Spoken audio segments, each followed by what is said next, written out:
देखिए, जो लगता है अभी तो जांच का विषय है, जल्दी से जांच होनी चाहिए।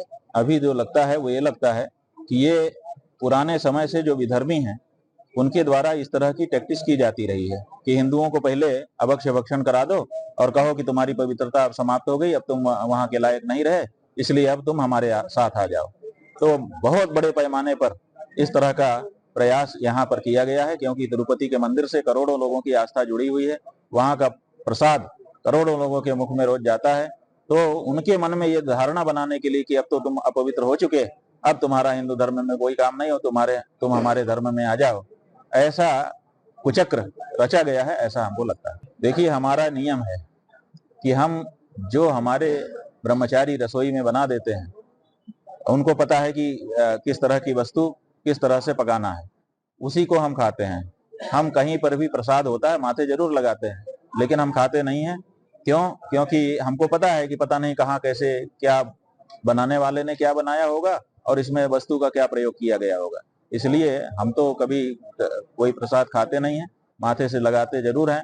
तिरुपति का प्रसाद बीच बीच में लोग लाते हैं तो हमको देते हैं तो हम माथे लगा लेते हैं, लेकिन हमने कभी खाया नहीं। कड़ा से कड़ा, इतना कड़ा कि आज तक हुआ ना हो, सरेआम, अभी तक भारत में ये हुआ नहीं है बहुत दिनों से, सरेआम सड़क पर फांसी पे लटकाया जाना चाहिए। आप हमारी पवित्रता के साथ खिलवाड़ कर रहे हैं। हमारी अस्मिता है, हमारी पवित्रता के सिवा हमारे पास है क्या? तो उस पवित्रता को खंडित करने के लिए आप इस तरह का षड्यंत्र करते हैं।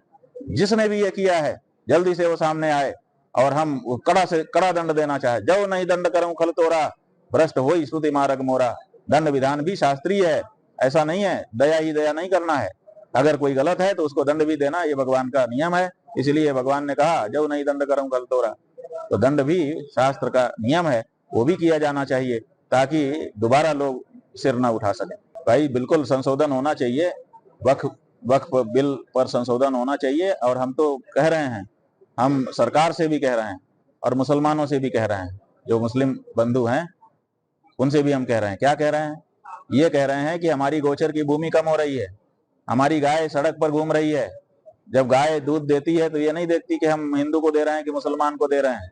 तो आपके पास बहुत सारी जमीन है और हमारी गाय सड़क पे घूम रही है, इसलिए वक्फ बोर्ड से हम अनुरोध करना चाहते हैं कि हमारी गायों के लिए अपनी जमीन दे दो, वहां पर गाय चरे। आपका भी हम अभिनंदन करेंगे और हमारी गाय आशीर्वाद भी आपको देगी।